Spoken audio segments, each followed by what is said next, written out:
Yeah, so today I will try to be pretty quick and try to use this like my summarization notebook. I tried to do that for the first time actually, like to write some summaries for the subchapters in here.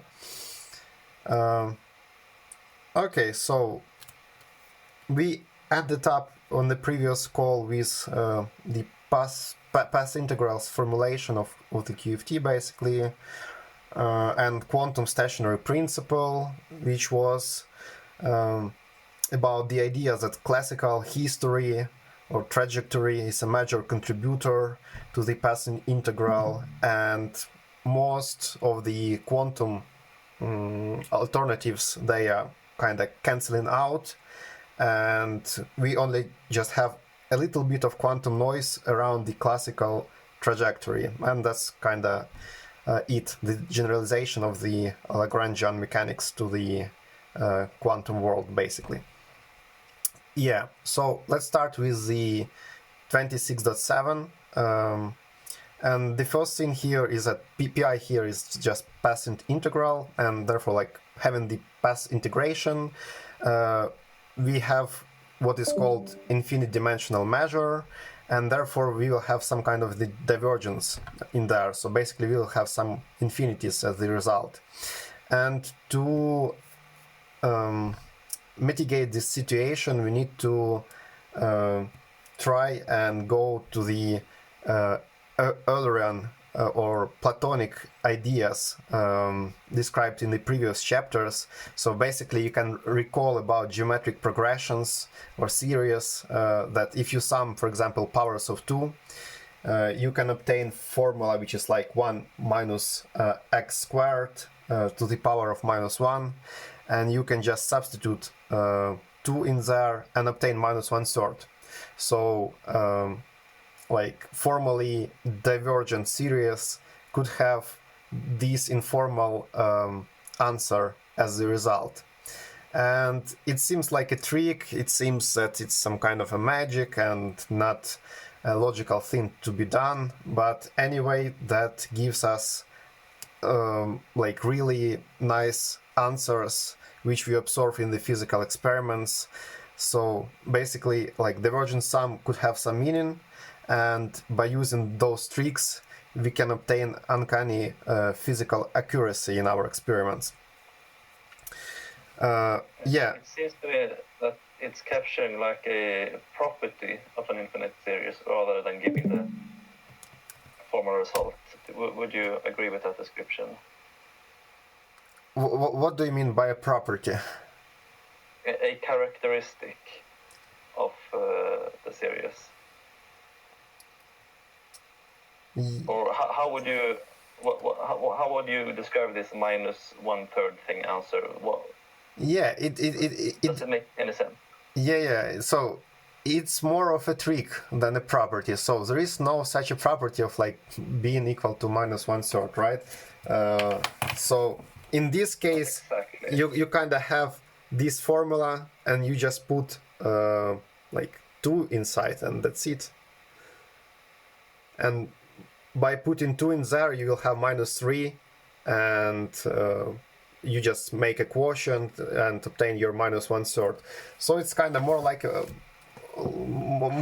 a trick than a property. So, and probably like different series will have maybe similar approaches, maybe different approaches. So it's kind of like you are trying to hack the system and to obtain some kind of the conditions, maybe like positive frequency, which we'll talk about in a bit, and by using those like physical meaningful conditions, you can provide some cutoffs to your integrals or to your space of solutions, basically. So or obtain your minus 1/3 where you need it.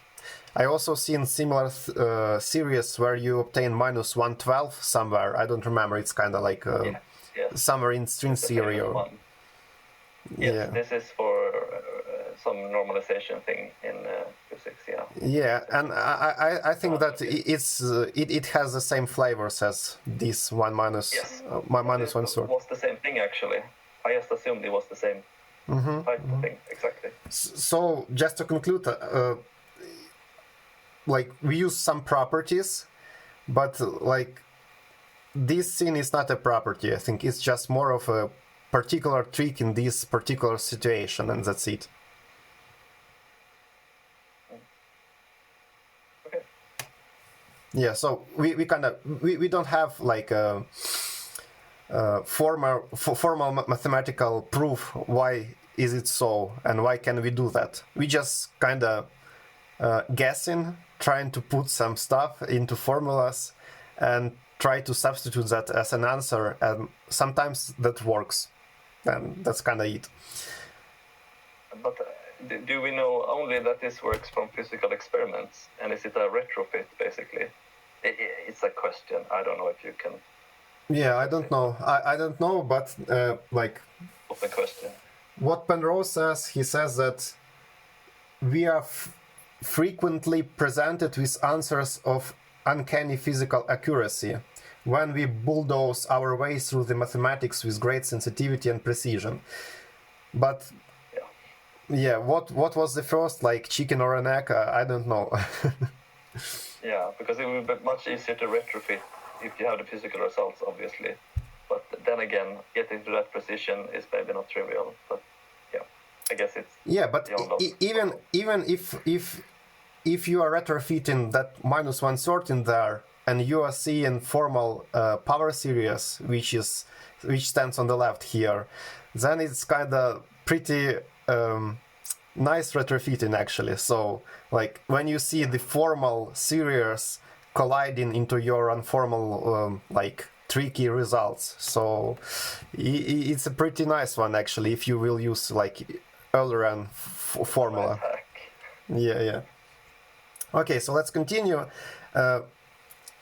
And at the second part of this subchapter, Penrose talks about Feynman's propagator, and basically it just corresponds to situation when you have like initial and some final configuration for your particle, and you have a lot of like infinite ways of coming from point P to point Q in configuration space, and you have your path integral. He denotes that by K capital, so K from P and Q, and he says if we will use that Euler approach, and if we will apply some conditions like positive frequency positivity and like some boundaries on our like physical system, then we will probably get a convergence. I'm not sure about this, but like Penrose doesn't talk about convergence. He just says that we will get the Feynman's propagator, and actually that Feynman's propagator will correspond to one line of the Feynman's graph. So it's kind of like taking some kind of like a sandwich in some propagator, some operator in here from like one P state to one Q state or something. So it's like my intuition. So you will have some kind of sandwiches in there, and probably that Feynman propagator is either that operator here or the whole sandwich. I'm not sure about the formal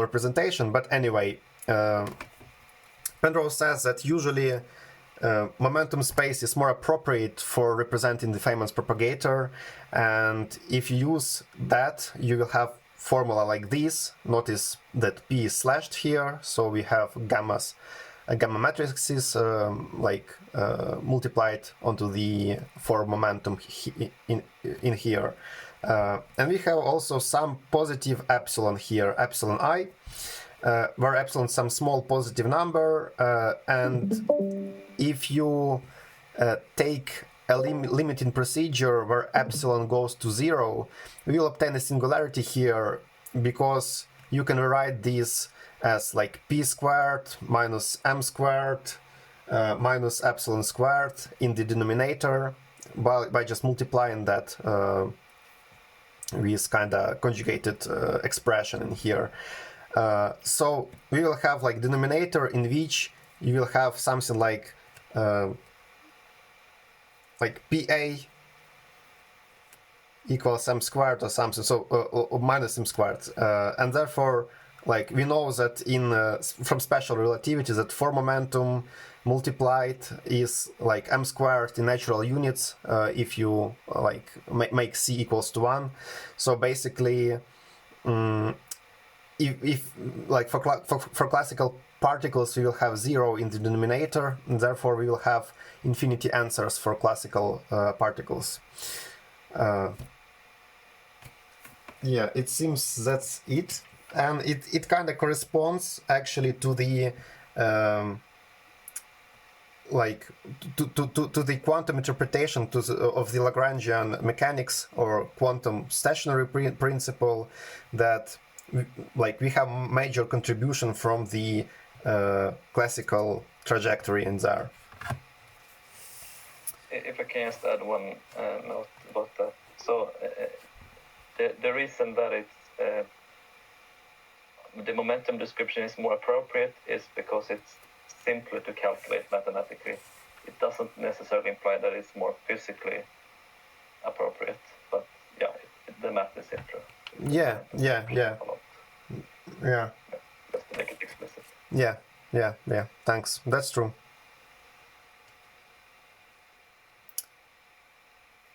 Okay, any questions about this? Maybe you have something to add also.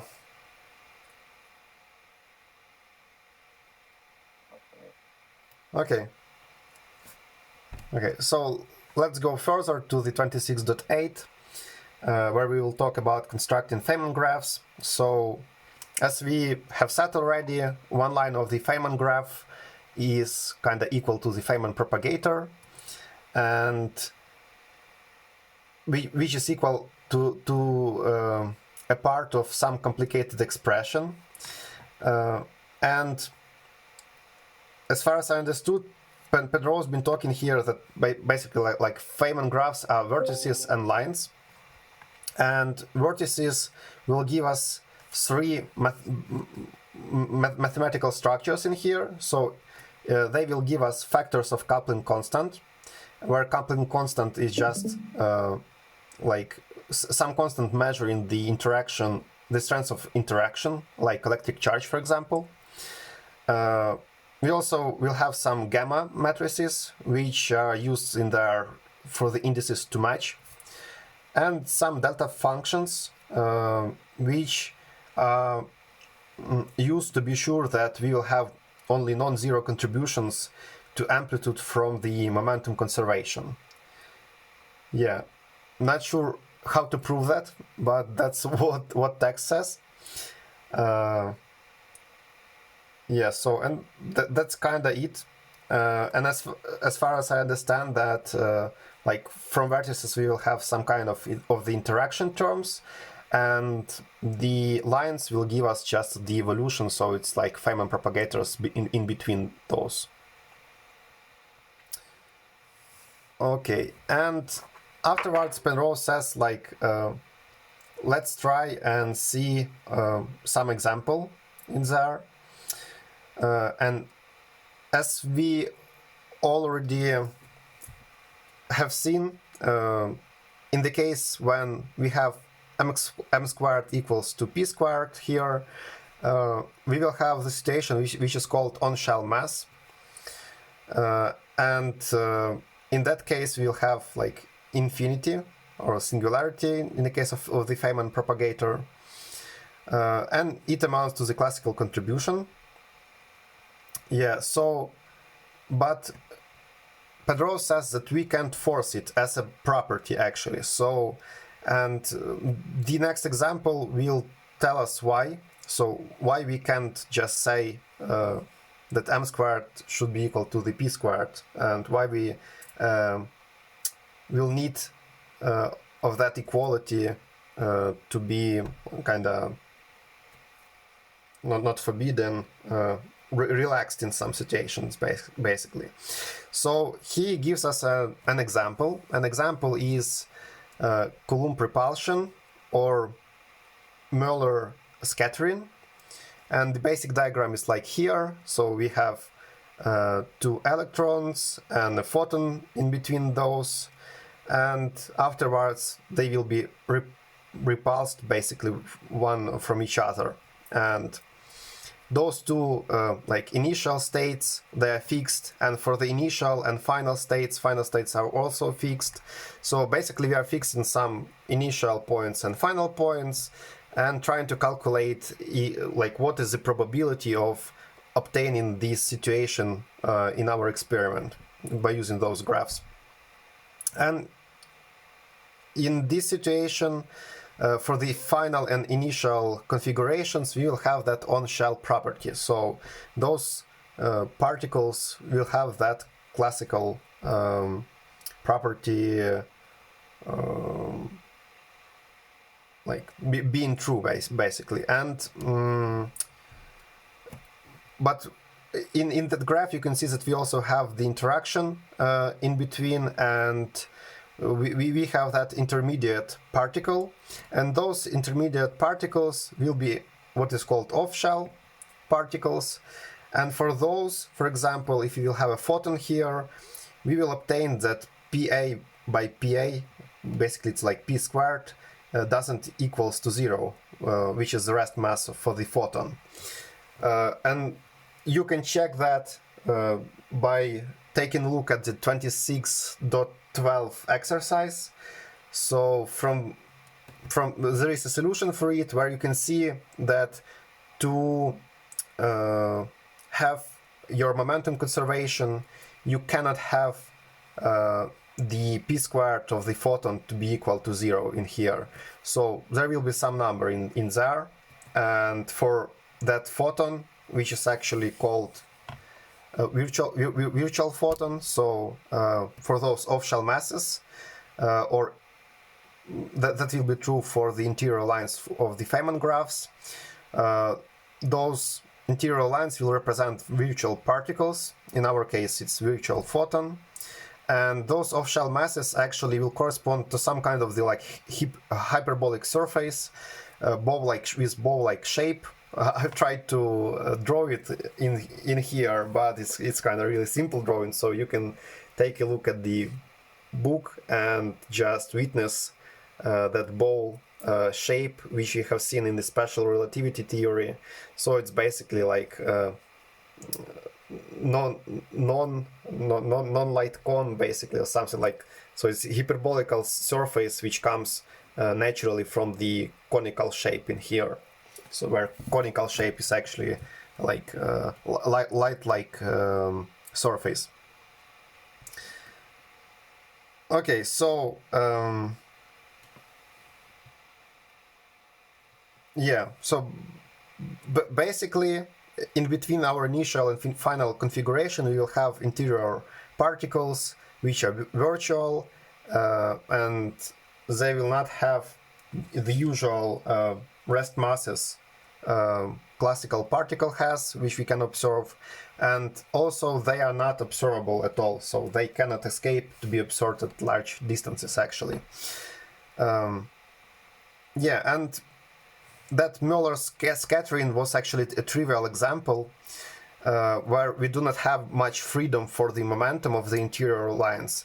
And we can have more complex cases, as on the picture 26.7 here, like those ones.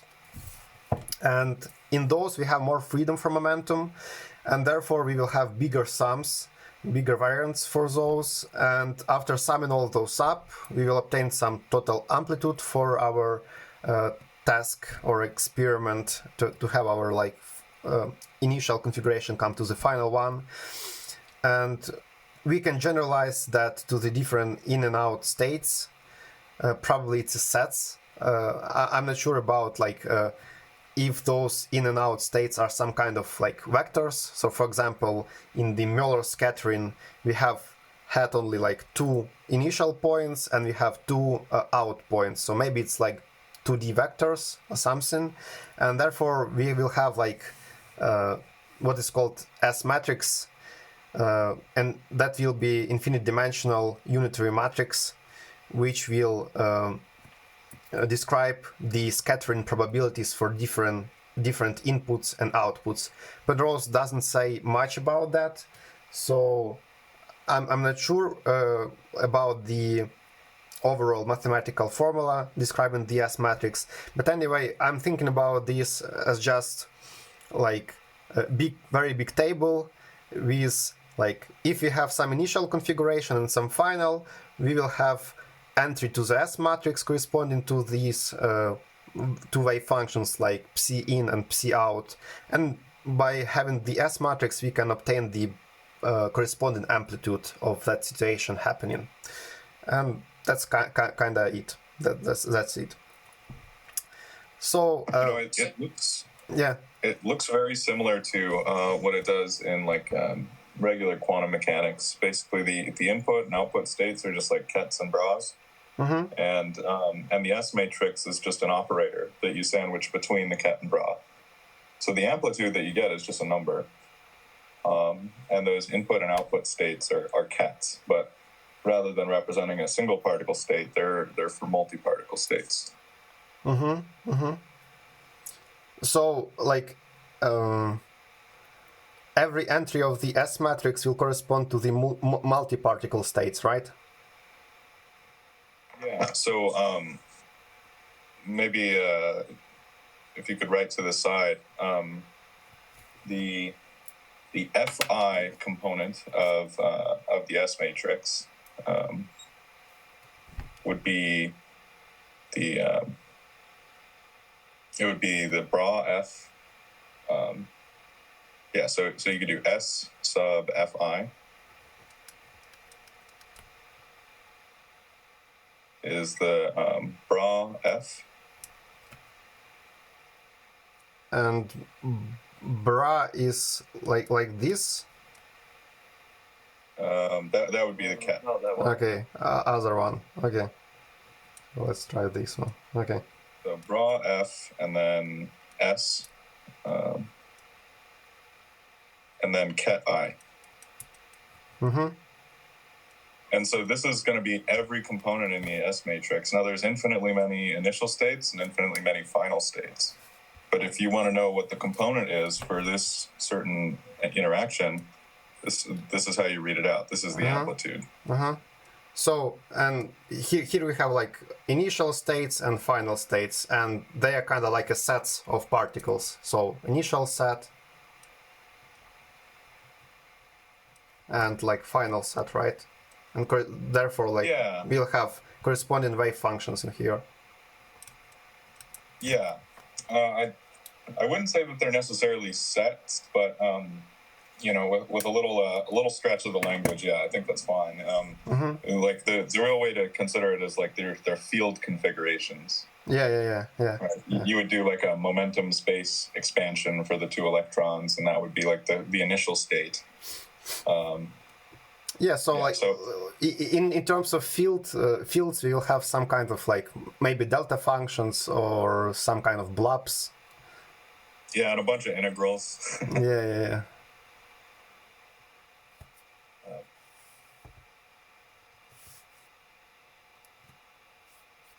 Okay, so question is, have we made any kind of improvement here? And actually, if we will consider only tree-like Feynman graphs, they will correspond basically to the classical situations. And for those, we will indeed get finite results, and we'll calculate those integrals nicely. And actually, Penrose says a little bit here about contour integration from chapter 7, and that I epsilon parameter is actually making sure that we are going around the singularities in the complex plane or something, like counterclockwise or clockwise. But anyway, afterwards he says that for the quantum situations, we'll have loops in the Feynman graphs, and those loops will give us infinities once again, and therefore we again come to the infinities and need to do something with those, and that's how we came to the renormalization subchapter. Okay, anything to add to the previous one?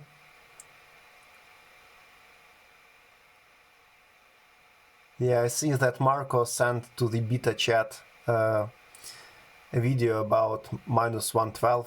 Yeah, and I have seen one more video. Probably I will send it later to you. Yeah, number file maybe. Yeah, it was number file video. Yeah.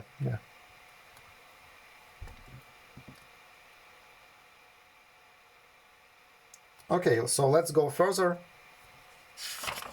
It's actually the last subchapter summarized in here, so we will continue with the book afterwards.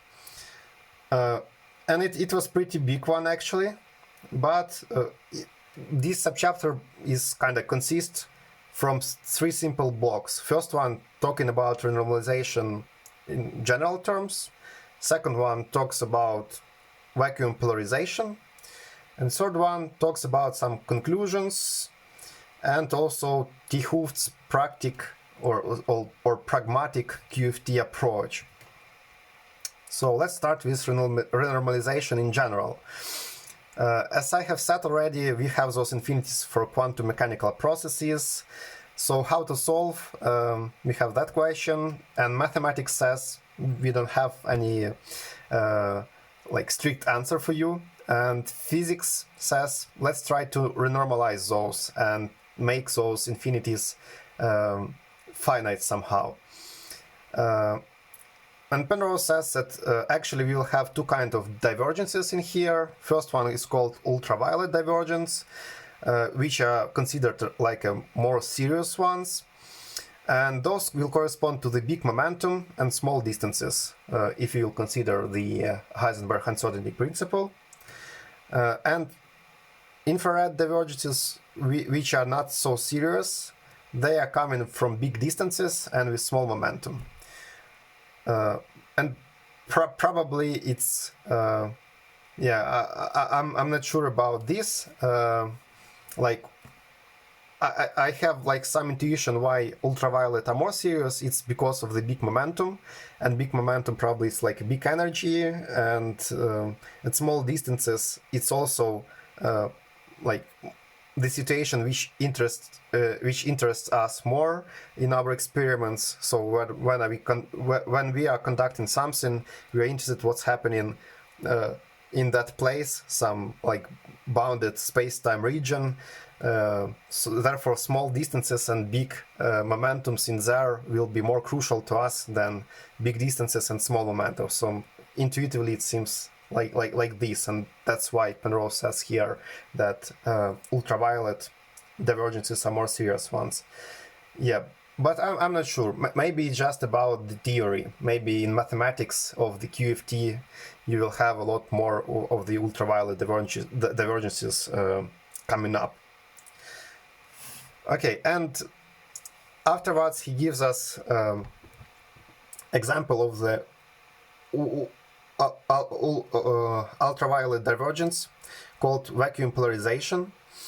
And what we have there is just an electron at some point E, and we consider like a vacuum virtual soup of particles around the electron.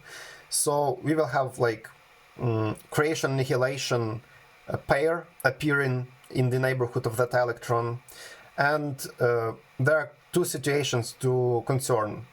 First one is when that virtual pair is disconnected from the electron, but that will not have any observable effects on it, so we just can discard that situation.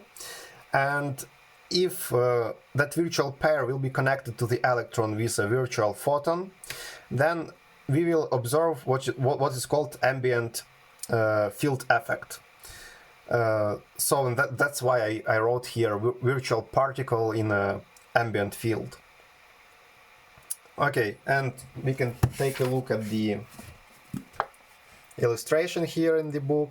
So you can see 3 loops which are disconnected in here, and 1 loop which is connected, and that's kind of it. So we have those 2 interaction photons in here. Okay, so and those virtual pairs will consist of the positron and electron, and the ambient field effect actually will be about positron attracted a bit to our electron at the point E, and electron from that virtual pair a bit repelled from our electron. And therefore, we will have reduce of the apparent charge of our electron E. And actually that apparent charge, or not apparent charge, but like a theoretical charge of the electron is called bare value here, and apparent, what we discover in the experiment, is called dressed value of the charge. And if we will try to calculate the scaling factor between bare value and dressed value, we will obtain infinity once again. And actually Penrose here references chapter 27 and says that in chapter 27 we will see that we will be able to use square root of 137 instead of that scaling constant. But anyway, we can have like two main approaches to tackle that. Like one approach is to say that in future we will have a finite answer somehow. In future theories they will find how to tackle that infinity nicely. And another variant, do not bother with bare value as a non-physical one and just kind of skip that question. And that's it about the vacuum polarization.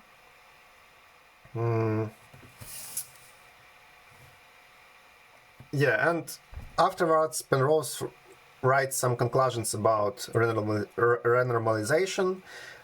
He says that actually renormalization is essential because by applying that we are obtaining QED and also standard model, and actually most theories are not renormalizable, and therefore renormalization could be a criteria to test theories. So maybe those infinities are not that bad because we can just use those to detect like good and bad theories of the universe. And actually T. Hooft, who kind of made a big impact on the field, he shared with Penrose his views, which he called pragmatic QFT. And the idea is that actually the importance of the renormalization is actually deeply linked to the size of the coupling constant. And those coupling constants will be different constants. So basically, like in gravity, we have like G constant, and in electromagnetic forces, we have those charges, right? So, and similar charges will act in the strong and the weak forces.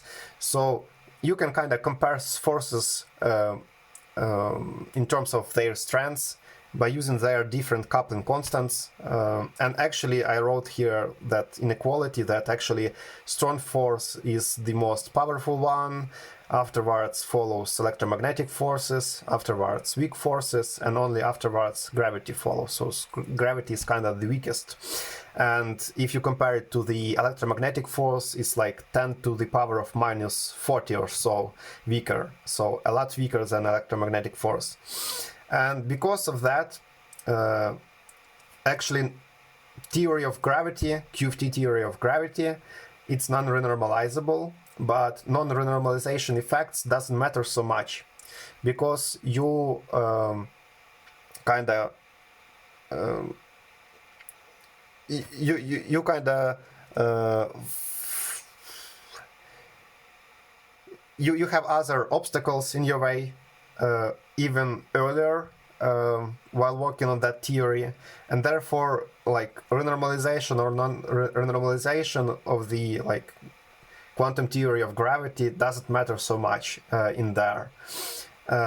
And in the case of the most strongest force, of the strong force, actually, renormalization isn't that helpful. So actually, even if we use those renormalization tricks with strong force, that would not be enough to make some meaningful calculations, and we need to use what is called asymptotic freedom approach, from which actually confinement follows, which tells you that you cannot pull out a separate quark from a nuclei, and you can like pull pairs of quarks or something by like energetically acting on the nuclei. Yeah, and by using those ideas of the asymptotic freedom, actually, strong force calculations are saved, and you can do QCD normally. So, and I think it was like Frank Wilczek who received the Nobel Prize for that, and also Gross and Pulitzer. Yeah, and that asymptotic freedom is actually about the thing that with big momentum, as far as I remember, like if you have like really big momentums, then on the small scale, the strong force will not act, and therefore you will obtain like more cutoffs for your integrals, and that's why you will have like a finite answers in there for, in the QCD for strong force. Yeah, any questions about this, about renormalization?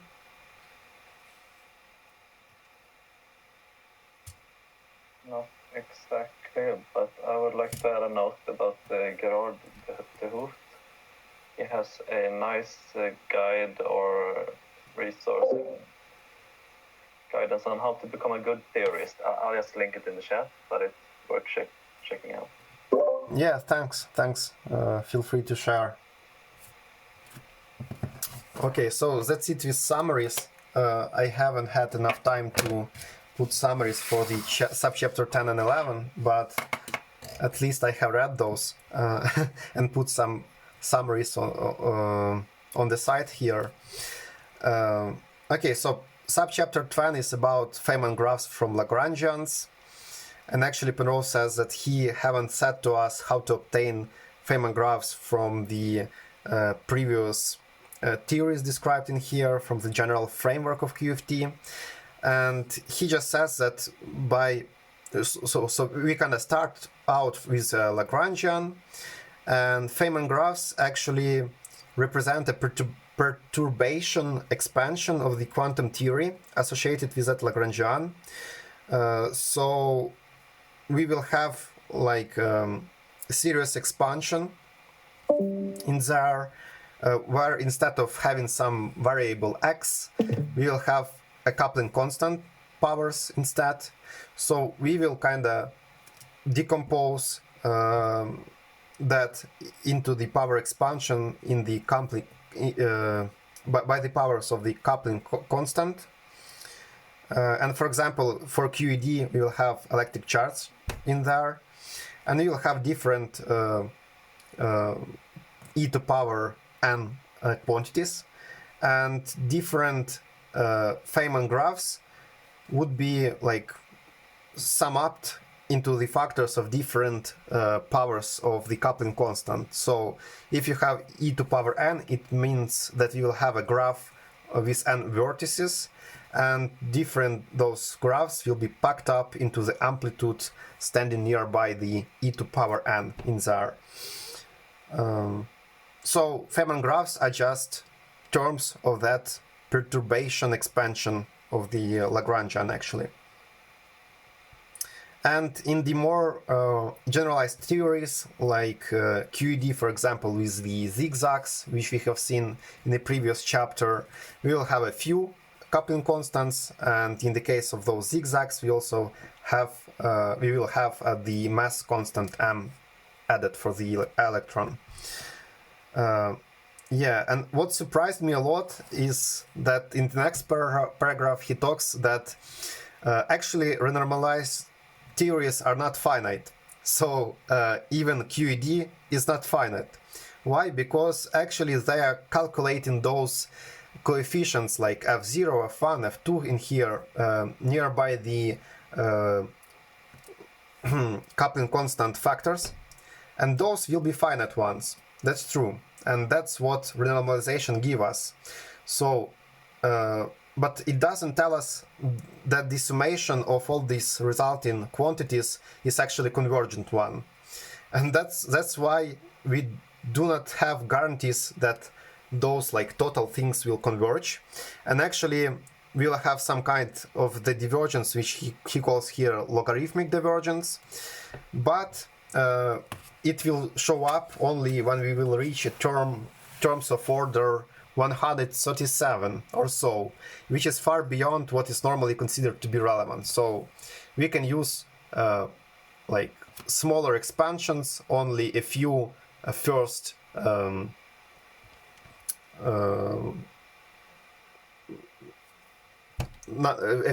number of terms basically, and therefore that will be enough for our like usual situation in the practice.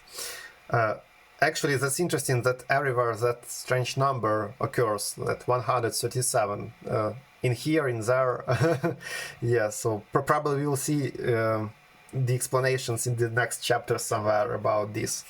I also seen that connected with what is called fine structure constant in here, which is actually electromagnetic coupling constant, and is a fraction like 1 to the 137. Okay. So, and at the end he says that to obtain the Feynman graph, we need to take path integral as just as a formal quantity, and afterwards we can obtain Feynman graphs with more and more vertices by taking higher and higher order functional derivatives. And those functional derivatives are applied to that path integral, as far as I understand from the text. Okay, and he says that the Lagrangian will of course be a field Lagrangian. Yeah, and we need to note here that history or trajectory in this case is not some kind of just like one-dimensional curve in the infinite dimensional configuration space, but that will be a fully relativistically but for a fully relativistic picture, the history must be an entire four-dimensional field configuration in a specified space-time region. So it kind of reminds me about chapter 20 and space-time blob we have seen in there. Let me just show it to you.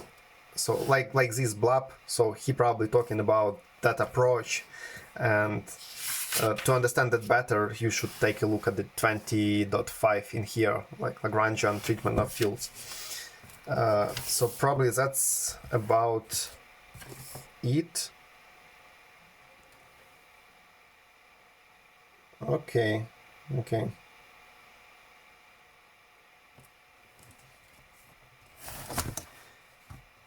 Yeah, so it was a pretty quick description of how to obtain Feynman graphs from the Lagrangians, and without formulas is kinda really superficial description. So the power series approach is more understandable for me personally. And taking functional derivatives from the path integrals, it seems more involved to me and not so intuitive. But anyway, we should kind of consult like outer literature basically to study that theme more.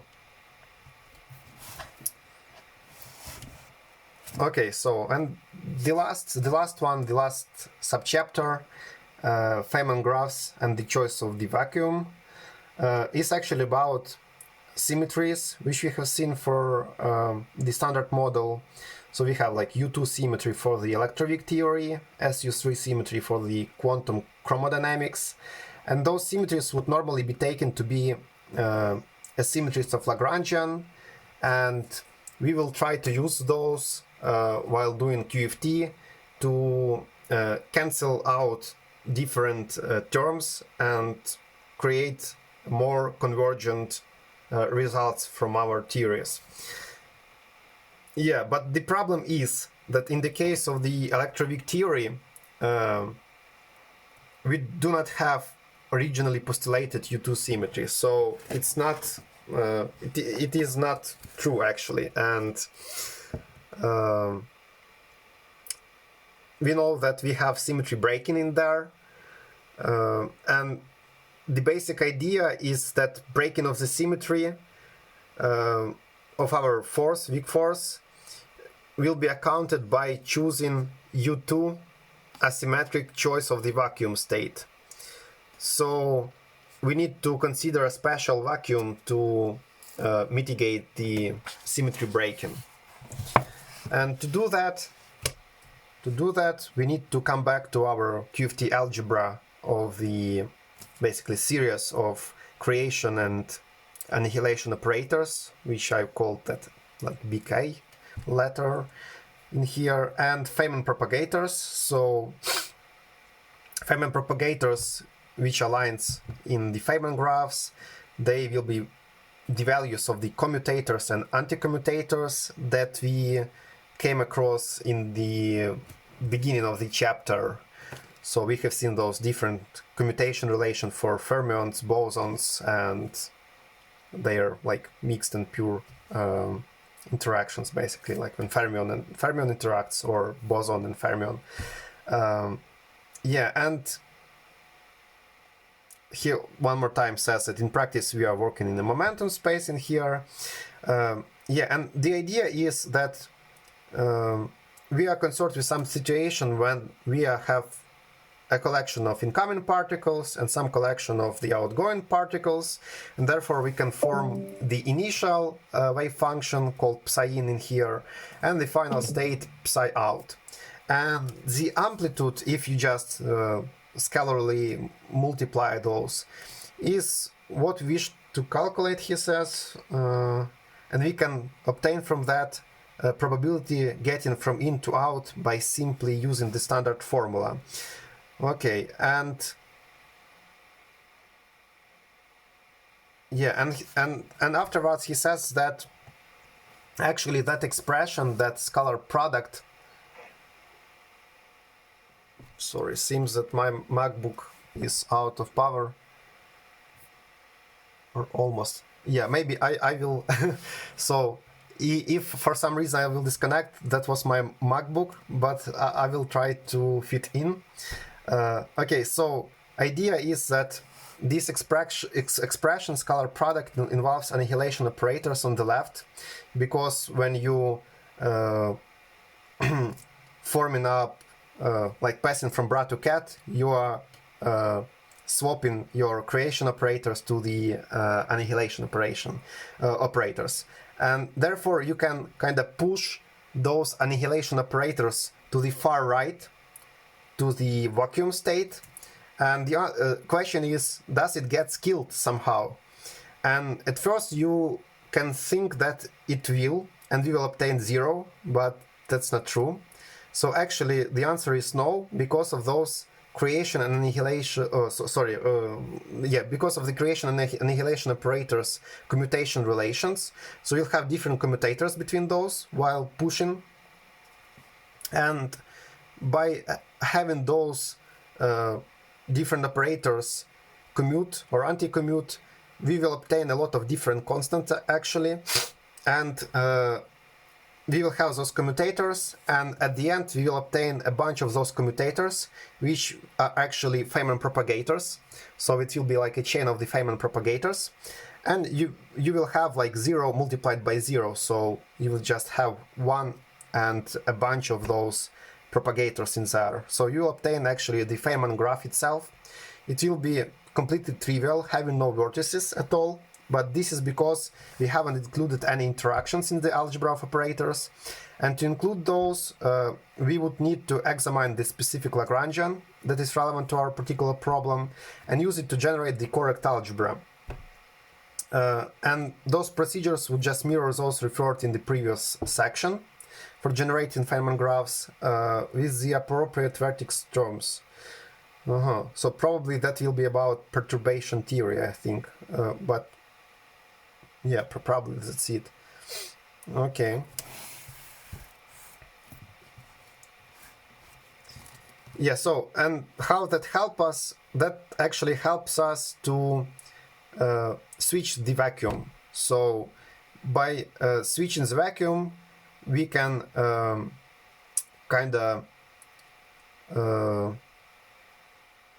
move to the, like, preserve the Lagrangian symmetry, basically. So Lagrangian will be symmetric, it will have U2 symmetry, but our vacuum will not, and it will possess only U1 symmetry, like a lower symmetry, and that will correspond to the symmetry breaking, actually. So in that case, we kind of have a nice symmetry in our theoretical Lagrangian, and vacuum state is the trick which forces that symmetry to be broken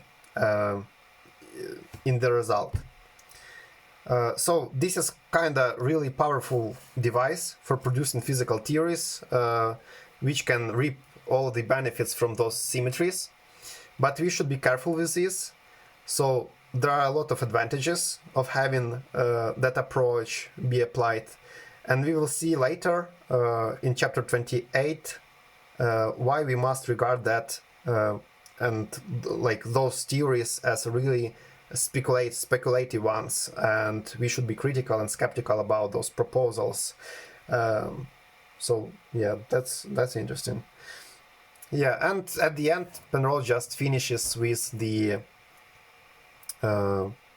basically a preview of the next chapter, or even chapters. He says that we will talk about Big Bang, and afterwards we'll talk about symmetry breaking in the early universe and how that happened. And afterwards we'll talk about supersymmetries and string theory and other descendants of those ideas.